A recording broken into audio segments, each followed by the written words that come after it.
Okay, you guys can see that, right? Can you see my hand here? Yes. Yeah. Okay, great. Okay, so I'm going to reposition a little bit so you can see the salmon a little bit better. But first I wanted to talk to you about my tools. So this is the dissecting kit, and it has a lot of different things in here. There's a dropper, there's a ruler, there are some probes here. Mostly I'm just going to be using the scissors. And if I need to, sometimes there is a spot where the salmon, it's hard to get through. So I might use this knife, but mostly I'm going to be using the scissors here.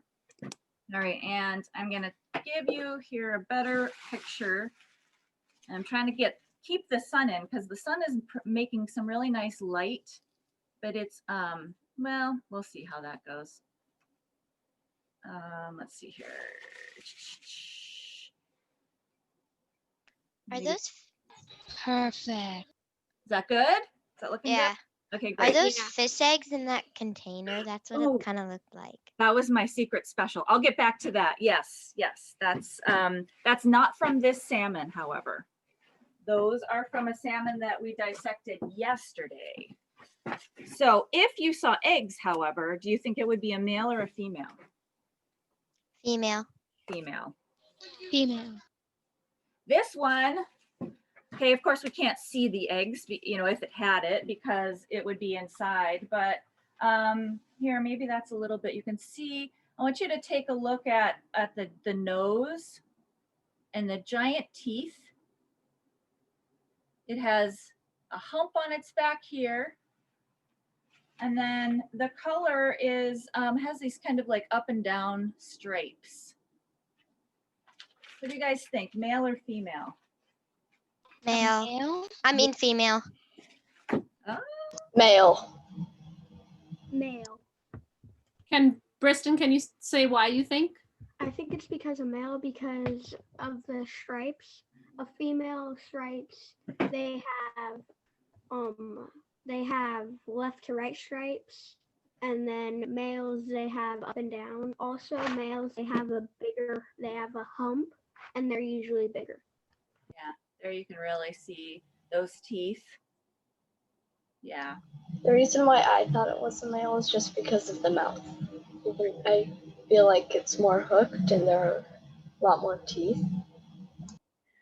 So if this was a female, it has just a normal like sort of triangle mouth, and the teeth are about a half to a third the size. You see that big tooth, and then there's the little ones next to it. The females would have teeth that are much more like those tiny teeth.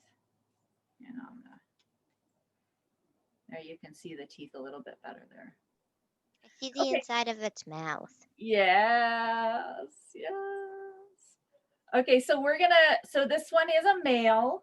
It is kind of a small male. I would think this one might be, I don't think it's a jack, which I think it's probably still its normal, like 4 years old or something like that. But it's a smaller one. So we can look at the shape of it. Not only is its nose kind of hooked and it has this hump, it's very streamlined.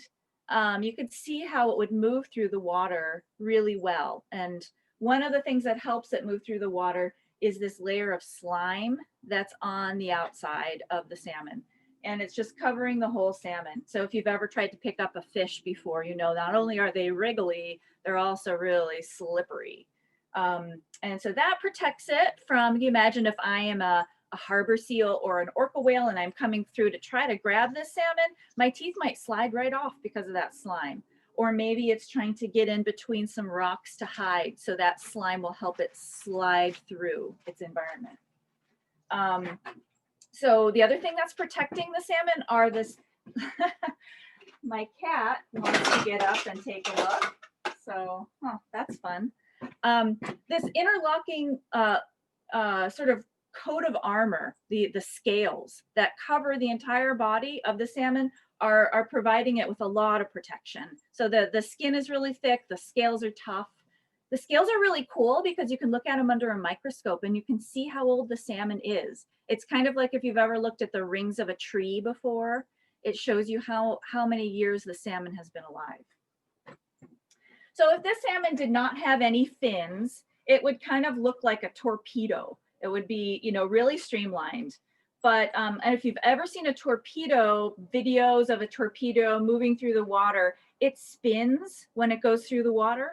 And we know salmon don't spin. They need to have more control over their bodies so that they can, again, find food and avoid getting eaten. So they have some really cool fins, and each fin has a different purpose. The up here we have a dorsal fin. So if you've ever watched Shark Week, or if you've ever seen an orca whale in the water, you might have seen their dorsal fins sticking out. I just watched a video of some orcas up on Vashon Island that went through, I think yesterday, and there were just these beautiful dorsal fins going by. And the dorsal fin works together with the anal fin, which is right down here. And they kind of help to keep the fish upright in the water. So they're kind of like moving it side to side, keeping it stabilized in the water so that it doesn't spin out of control like a torpedo. So super important for that. We've got up here, these are the pectoral fins, and there's one on either side of the fish. And the pectoral fin works together with the set of pelvic fins, which are down here. And these are kind of like the oars of a boat.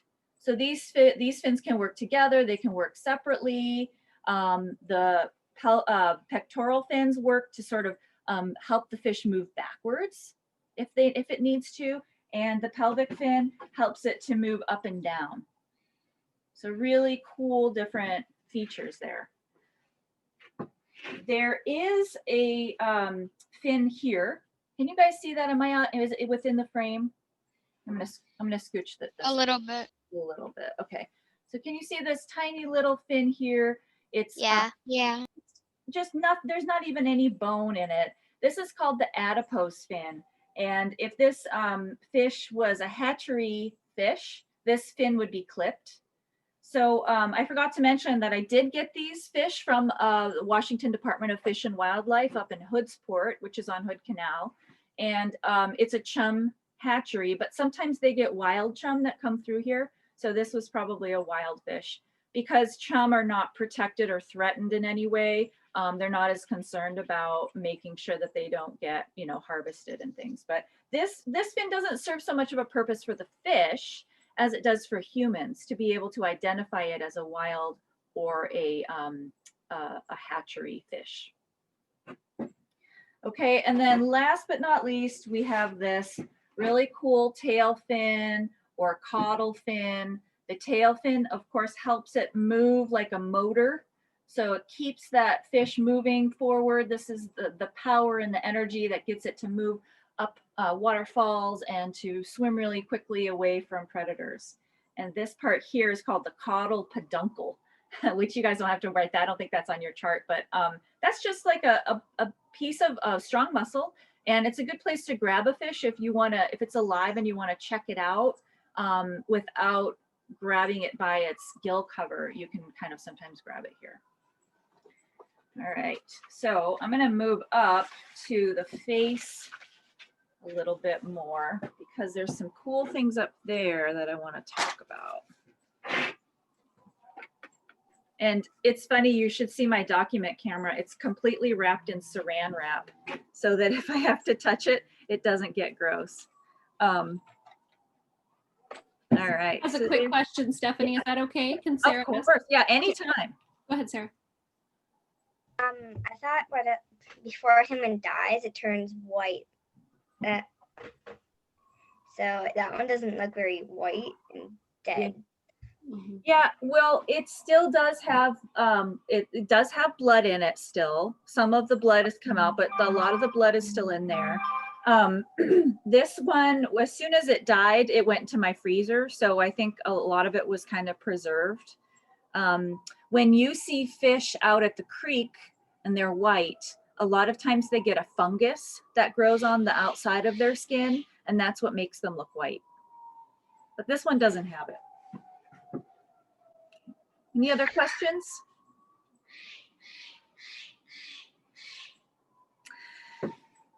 All right, so we have got here the nostril. The nostril is really important because the salmon rely on their sense of smell. So it is kind of weird for us to think about them smelling water, because for us that would feel really weird, right? But for them it doesn't. It's totally normal. So the water kind of goes in there. There's a cavity inside of the brain, near the brain, that it picks up, and it's near this thing called the otolith, which helps it identify its home stream. So it's smelling that special recipe of different minerals and plants and maybe other animals that live there, and it finds its way back to its stream to spawn.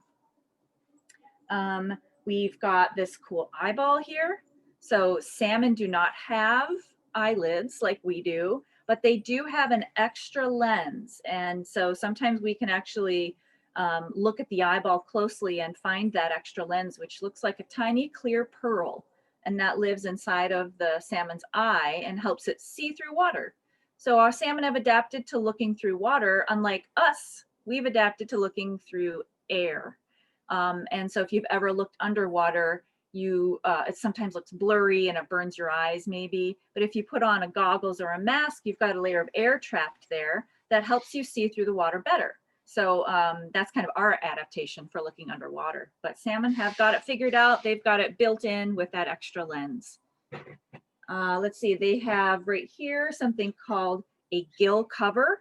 This covers the gills that are on the inside of the fish, helps protect the gills from getting injured. And we have, it's not as visible here, but it does exist, something called a lateral line. And the lateral line is a set of fluid-filled sacs that are oriented in a line along the salmon's body. And in the female, the lateral line is really evident. It's dark colored. The lateral line is as close to a set of ears as the salmon will have. So it senses vibration in the water. If it's spawning time and it's fighting with another male salmon, the male salmon might knock it right, nose it right in that lateral line, because it's the really sensitive part of the salmon's body. Okay, so then we looked a little bit at the teeth, but I want to show you guys a little bit more up close. Not only these awesome teeth, how wide its mouth can open. Awesome. And then if you can see down in, can you see any different things? Oh, it's kind of dark.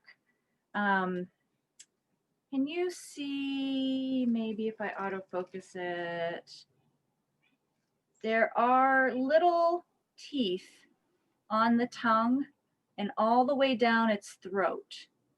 And those teeth are, there you can kind of see it. Those teeth are called rakers. And those rakers help the fish to get its food to its stomach. So salmon don't really chew their food very much. They're kind of taking the food in a big jump, and then they chomp it down so that it gets down into their esophagus and eventually into their digestive system. And those rakers help it do that. Okay, so any questions so far?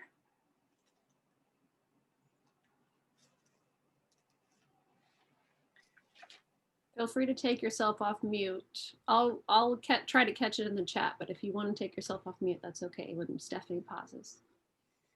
We didn't know it had a tongue. It's surprising lots of us. Oh yeah. Oh, yeah. So guys, what about the purpose of the teeth? If it doesn't chew very much, think about the purpose of the teeth. That's interesting. It's probably there to fight other males to get to like lay eggs with the females. Yeah, I agree with you, Maya. That makes sense. Yeah, that is. Because, yeah. Yeah. I'm sorry, I interrupted you because they try to hurt each other mm-hmm. to make the other one go away. Yeah. Yeah. I think that, you know, if you've ever gone fishing before, trying to catch a fish with a fishing pole is kind of difficult, and it's difficult to grab them, and, you know, like they're just, you know, slimy critters. So I can imagine trying to do that without any hands. They would really need to have some nice sharp teeth up here to grab onto that fish right away, and then to, you know, keep moving it down. And then for fighting, definitely, like they've definitely got these really big teeth here for that purpose. We are a little curious if the salmon, how the salmon died. There's been a couple questions about that. Oh, yeah. So this salmon was returning to its home stream, which is Finch Creek on Hood Canal, and located right at the base of Finch Creek is a hatchery. And so the hatchery helped keep these salmon. It's actually primarily a tribal hatchery. So they release these chum salmon for the tribal fishermen to harvest. And so they want to keep the run really healthy and keep it going. So they actually collected the salmon before it got to the creek. They sometimes will remove the eggs and the milk so that they can make new eggs, and they keep them in a laboratory kind of a setting, and then they release them back out again. This one, I think probably was just kind of was collected, and what they did was they knocked him on the head right here by its brain so that it would be dead. And then they, I think whatever carcasses they don't give to schools for like dissections like this, a lot of times they'll take them and make like a fish compost out of them. So their bodies don't go to waste, just like in the wild where those fish are coming up into creeks and they're feeding the entire forest. They continue to help do that even if they're harvested from a hatchery. So do you use the parts of the salmon? Now my students are feeling a little bad. Yeah. It died just for us. So now we're feeling a little sad. Is there a purpose after you? Do you do something with the body parts? Well, I do. So because we have a permit for them, there are restrictions on how you can release them. So I can't put them back in the water again. And that has to do with the fact that some fish have different viruses, or they maybe have different parasites, and you don't want to transfer one to a different body of water. So I bury them in the garden and they help fertilize. And I have some cedar trees and some Douglas fir trees in my backyard, and I'm going to bury them at the base of those trees to help those trees be really healthy. So this fish would have died, you guys, anyway. It's at the end of its life. It just died a little bit sooner than it was planning. You mentioned something earlier about there being like a salmon chart or something. Do we have that, Miss Knight or Stephanie? Yeah, I didn't send it home with you yet, but I'll make sure. The packet pickup timing didn't work out. So, but I have it, sweetie. We'll keep talking after Miss Stephanie's done. Yeah. Yeah. Well, I think the first thing I want to show you guys is what the gills look like. So that's why I'm kind of got the camera kind of centered here. So we have a gill cover, and underneath the gill cover are these layers of gills. And I think it's kind of hard to see. So I'm going to pull one out so you guys can see what they look like. I think that the gills have really cool structures that are very, very specialized to helping the salmon get oxygen out of the water. So if you remember from water quality testing, salmon need a lot of oxygen to survive, greater than 9 milligrams per liter of oxygen. And so when they take a gulp, they need to be able to get the oxygen that's available and get that into their bloodstream as soon as possible. And so this is what, I want to wipe it off a little. This is what a gill looks like. So observations, what are you noticing about this gill? Lots of blood. Yep, totally, yes. Yes. There's like little, it kind of looks like a, there's a bunch of little feathers on it. It does look like feathers, right? And I know Like you can't touch these, but it's pretty soft. It looks like a fan. Yeah. And then It looks like there's a little web right there, like in the middle. right here. Yeah. Yeah. So this part here, remember I said there are those teeth on the salmon's tongue. So those teeth continue over to the gills, and they help keep any foreign objects like dirt or algae or anything. They help keep that out of the gills, because you can imagine how it would feel if you get something, you know, if you breathe something into your lungs and you cough and you want to get that out. It would be the same thing with the gills. It would disrupt their ability to be able to breathe. So this salmon is, you know, basically this is the way it works. It takes a big gulp of water. The water passes right here through these gills, and there are 4 gills on either side. So there's this sort of like layers of gills, and then it passes out of the operculum. So that it's kind of like as we're breathing in and out, the salmon is taking in oxygen that way. So lots of feathery surface, and all that surface area is providing more opportunities for the salmon to absorb oxygen. And so it's red because there are tiny, tiny capillaries that are located in this tissue here. And then the oxygen dissolves into the blood, and then it goes into the rest of the blood supply and is pumped throughout the entire salmon's body. I really think gills are kind of pretty. You know, I think they're and just the way that they're formed and their function is just so perfect for salmon. All right, so that's the gill.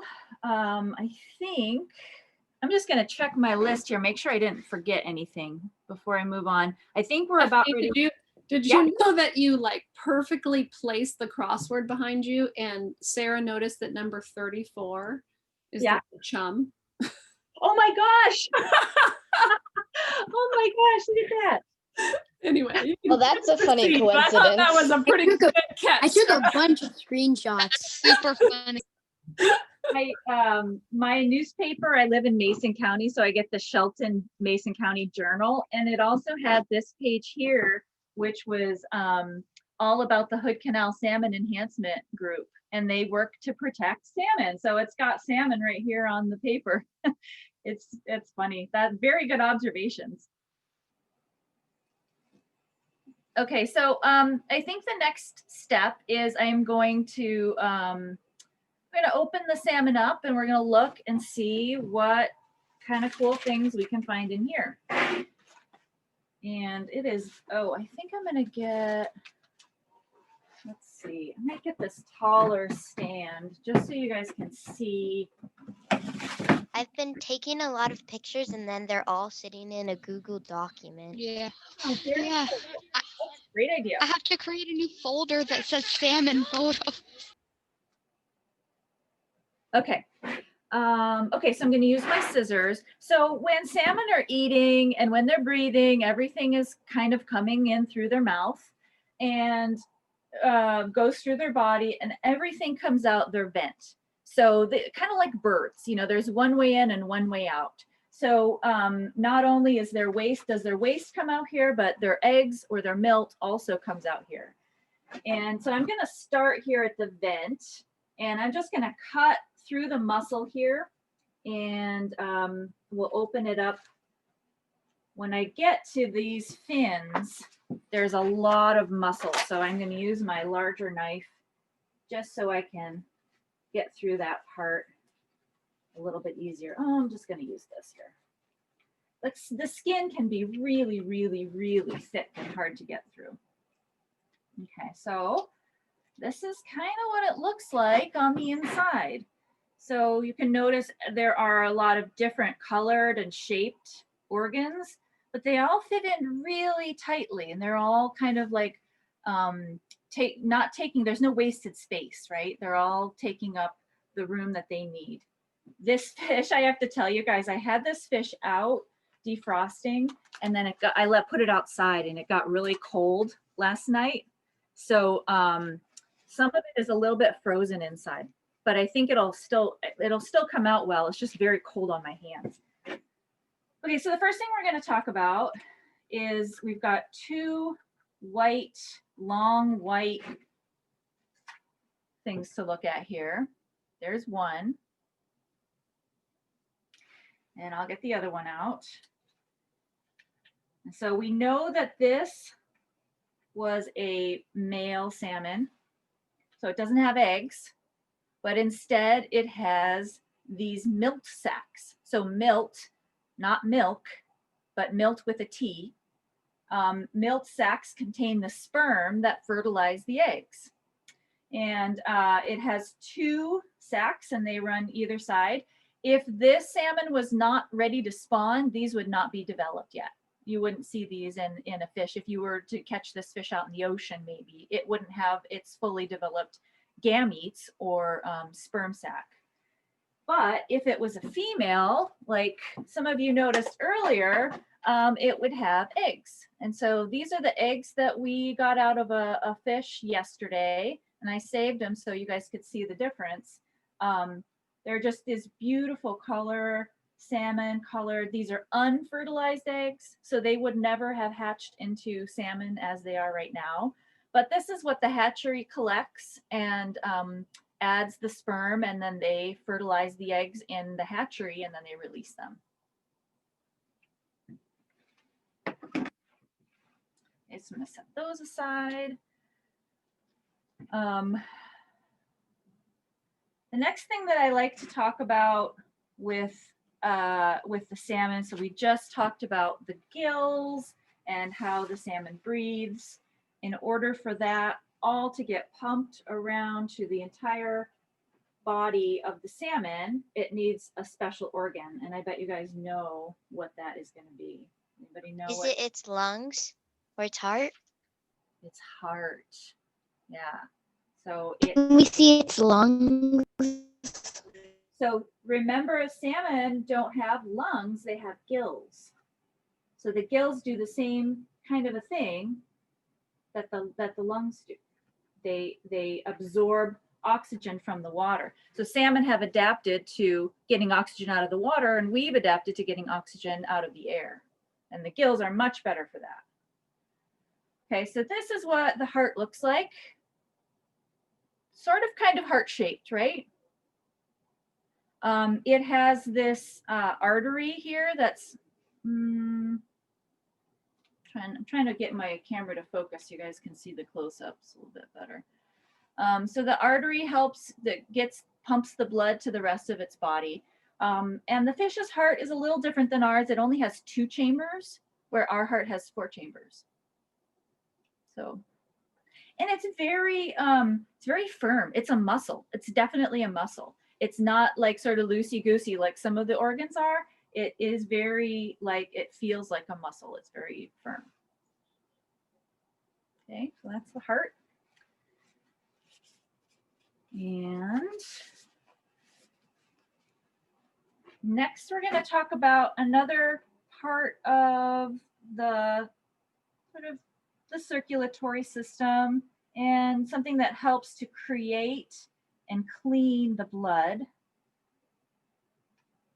And it looks like this. Any guesses what this thing might be?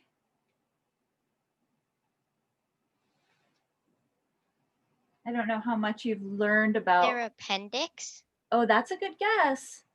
I don't even know. I'm not sure. Ellie says The thing I just took a bunch of screenshots of. Is Ellie right? The liver? She's right. Ding, ding, ding, ding. And B. Good job, guys. Yep. So the liver helps to, create blood. Sometimes we can find the gallbladder on the back of the liver. I'm not seeing it right now. The gallbladder is kind of like a backup blood supply. So really, really important for keeping the blood clean and healthy. Okay, so then next we're going to talk about the digestive system. And so as the salmon are using those great rakers to get the fish or whatever it's eating back into its esophagus, where do you think it goes after the esophagus? Where does your food go after it goes to the Your esophagus? stomach? Stomach. Yeah, that's right. Yeah, so this got a couple parts of the digestive system here that work together. So the stomach is right here. Not that big, right? Kind of small.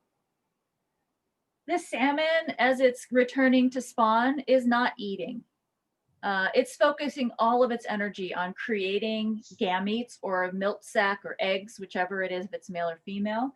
So it's not really taking in a lot of nutrients. So a lot of times by the time we see salmon in their spawning colors, the stomach has shrunk a lot. So sometimes there's stuff inside still, but this one's completely empty. So it hasn't eaten, not only has its stomach has shrunk, it hasn't eaten anything in a long time. It's completely empty.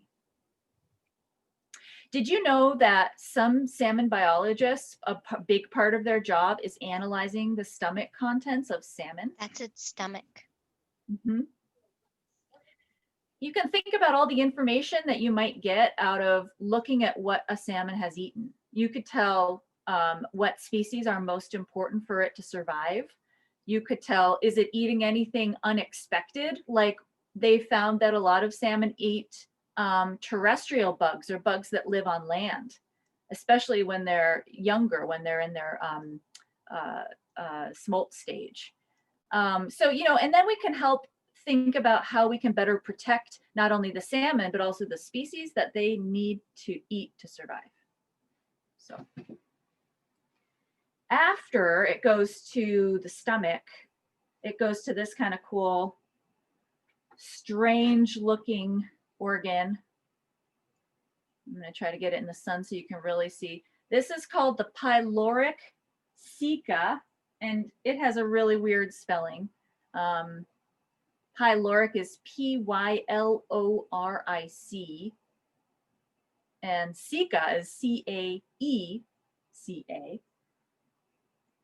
So this is kind of like, there's kind of a smooth piece of it that's kind of like part of the intestine, and then it moves into the maybe that's the large intestine, and then the pyloric ceca is kind of like the small intestine. So it's helping to further digest the food.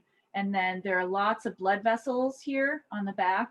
And so then the food goes directly into the blood vessels and is, you know, transported to the rest of the salmon's body. Do any other animals have that? I think it's unique to fish. I don't know if it's unique to salmon. Okay. Yeah. All right. So then, unfortunately, this, oh, part of my pyloric ceca got. So we had, right here, there's usually something that looks like a balloon. And the balloon is just this membrane, and I can pull the membrane out, and maybe there's still something left. But because it was frozen, it got kind of deflated. This here is called the swim bladder. And the swim bladder is the balloon that allows the fish to have buoyancy in the water. So if it wants to move up in the water column, it inflates the balloon. If it wants to move down in the water column, it deflates the balloon or the swim bladder, which is kind of different from us. So we can walk forward and backward and side to side, but we can't necessarily move up unless we're using an airplane or a helicopter or something. But salmon have the ability to explore their environment in all these different dimensions. So the swim bladder is the main reason that they're able to do that. And then Zachary's wondering if that helps them survive on land for it at any piece of time. Is that true? Not exactly. It would help them to avoid predators in the water, but once they're on land, it's just like they're just out of their element. There are so many things that are just not working with the way that their whole body is functioning. Their gills wouldn't work, their eyes wouldn't work, their fins don't work the same. So yeah, it probably wouldn't help them out too much. And then Olivia has a follow-up if you're okay. Yeah. I wasn't able to get the name of the tail. Oh, okay. So the tail fin is caudal, Caudal. Thanks. Welcome. All right, so we have one more thing to look at in the salmon, and then if we have time, we can take a look at some other, we could try to get to the brain, or we can look closer at the eyeball. But the last organ that's in here is located along the backbone. And it is an organ that's also helps to filter the blood And it helps the salmon to do this thing called osmoregulation. Osmoregulation is when it moves between fresh water and salt water. And so when it does that, it has to expel fresh water, or maybe it has to retain the fresh water. And this organ helps it to do that. Anybody have an idea on what this one might be? What have we not talked about yet that maybe is in our bodies as well? Spine? Rib. Are we- Echo said ribs. Are we gonna get to dissect their brain? We have time. What would that be, guys? Their spine, wouldn't it? No, so the spine is located behind here. So the spine is right along here. And all these little bones are like the rib bones that are attached to the spine, and they're the skeletal system. So they provide the structure for the salmon. This one here, though, this is called the kidney. So the kidney helps filter the blood. That's why it's so dark red. And it helps to manage the amount of water that's in the salmon's body. All right. So how are we doing on time? Oh, we're fine. We're fine. We knew it was going to take longer. We can take a break if they need to. How are you doing on time? Are you okay on time? That's what let me just double check. I haven't. 9:43. Okay, great. Okay. Yeah, so if you guys, I heard somebody say that maybe they wanted to look, do we want to try to look at the brain? Yes, we Yeah, do. the brain. Yeah, The brain yeah, and yeah, the yeah, eye, yeah. maybe. Brain. Somebody says. Okay, so great. I'm going to change my gloves. So one of the things that when we're looking at the brain, it's kind of hard to get to. Of course, you can imagine the brain is really well protected. And so in order to find the brain, Gotta chop off its head. yeah, you got it. I'm going to use my big knife, and I'm going to. I've seen a fish get its head chopped off. Chop off its head. It's gross. So it's you might hear some. It might be more like you might have like actually hear me cutting through the cartilage, and some of the bone. So there is some bone that runs along here. So I'm going to use this bigger knife, and I'm going to. Midnight, can you send me the part of the video where she's cutting off the head? Yes, of course, darling. I'll post this in school. Yes. Yes, of course. We're very excited, Miss I Stephanie. can tell. Where are you gonna put it in Schoology, Miss Knight? Just on the homepage? Not a question for right now, sweetie. Okay. Okay, so here we go. So I have to also be careful because the knife is very sharp and the salmon is very slippery. And so those things don't always go well together. So I have to take my time.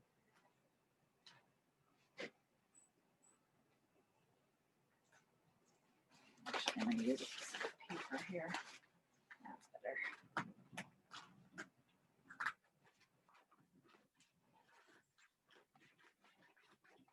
I heard the popping sounds.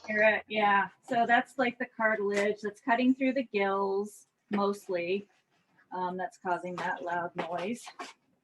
Okay, so I'll move this over. Get a clean piece of newspaper. So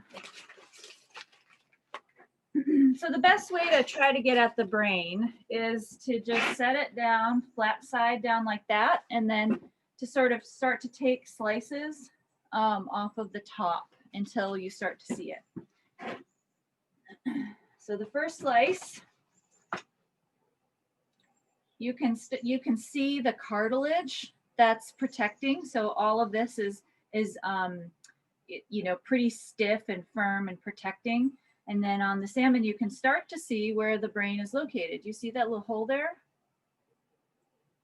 So I'm gonna probably take at least one or two more and we'll see if we can get it out in one piece. Sometimes when the salmon are frozen, the brain gets kind of mushy. Oh, this is very nice, yeah. So can you see, focus here. Can you guys see how it has like those three looks like 3 circles kind of connected. That's the brain. And there we go. Oh. The brain's much smaller than I thought it was going to be. Right? It's about the size of a peanut. So you can think about that. Like when salmon are swimming around, when they're hunting, when they're finding their way back, they're not really thinking critically about, you know, where they're going. They're not checking the map like we do and think about, well, which is the best way of getting there. They're mostly surviving on instinct, but their brain does help them with the basic functions of, like, you know, keeping their body all moving and functioning, and still does the basic, those basic things. I wish I had that small of a brain. No. Might be kind of cool to be a salmon though, right? Yes. I think that would be kind of cool. Except for the When I'm people dissecting older, me part. someone can dissect me and get my tiny brain. Well, you can think of yourself as if you were. It's not for nothing. Salmon are so important no matter where they end up. They Can you still, rip its head in half? What's that? I Can didn't you hear. rip its head in half? We have one very excited to see the inside of that head. But you don't, you follow procedure, Miss Stephanie. Okay, great. So here's the, I mean, you can see the cross section, right? So the brain is here. The spinal cord and the basic nerves, they start here and they run along the salmon's body. These are the different gills that are here. You can really see up more closely now, kind of how the gills are connected and how they have like those little rakers on the tongue. I could take the eyeball out. Do you want to see the lens in the eyeball? Yes, please. Yeah. Okay. Oh. Yeah. Oh, the yeah. eyeball out of it. Suck it. So what did I do with my scissors? Okay, I'm gonna use this one. I am all eyes for this. You're there. Okay. You're all eyes. Ah ha ha ha. I get it. Nice. So the eyes, you can see as I'm kind of like moving it around, the eyes can work independently of each other. So where our eyes have to kind of work together, fish's eyeballs can move, one can move forward while the other moves backward, but they still can't really see directly in front of them. They're still, you know, only seeing parts on the, like what's on the side. So they have a little bit of a blind spot.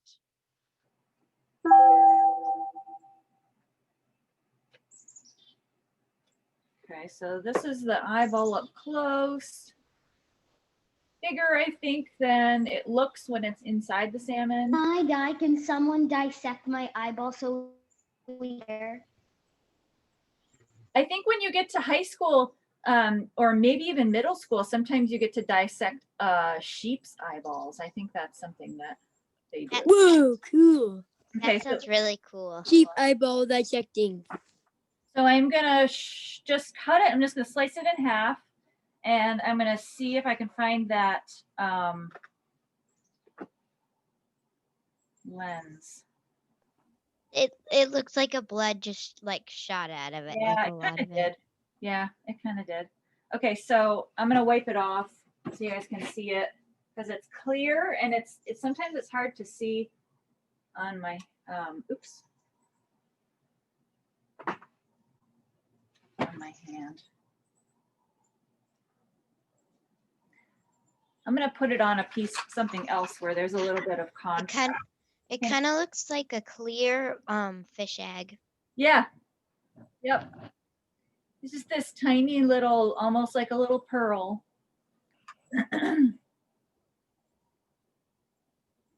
I did this dissection. Fry the salmon eyeballs and cook them. I don't know. I think some cultures eat fish eyes. I've never done that before. And I you know, a lot of people will eat these eggs as well, and I've never done that before. I've had fish eggs on sushi, but not salmon. I've ate them before. I know somebody that eats fish eyes. Do you? Yeah. Yeah. Yeah. All right. So I'm going to turn my camera back on just so I can see you guys. Oop, where'd I go? There I go. Okay. So something to think about as you're kind of like thinking about like everything that we've seen and talked about is, you know, how are salmon similar to us? How are they different? How are those organs and sort of their adaptations? How does that help them survive in that really unique environment, you know? And how, what also is interesting to think about is how do humans create those things that help us survive, like scuba divers? What are they doing that's based on the way a salmon just naturally lives that they're putting on their body so they can live underwater or they can move underwater? So all those kinds of things are really cool to think about.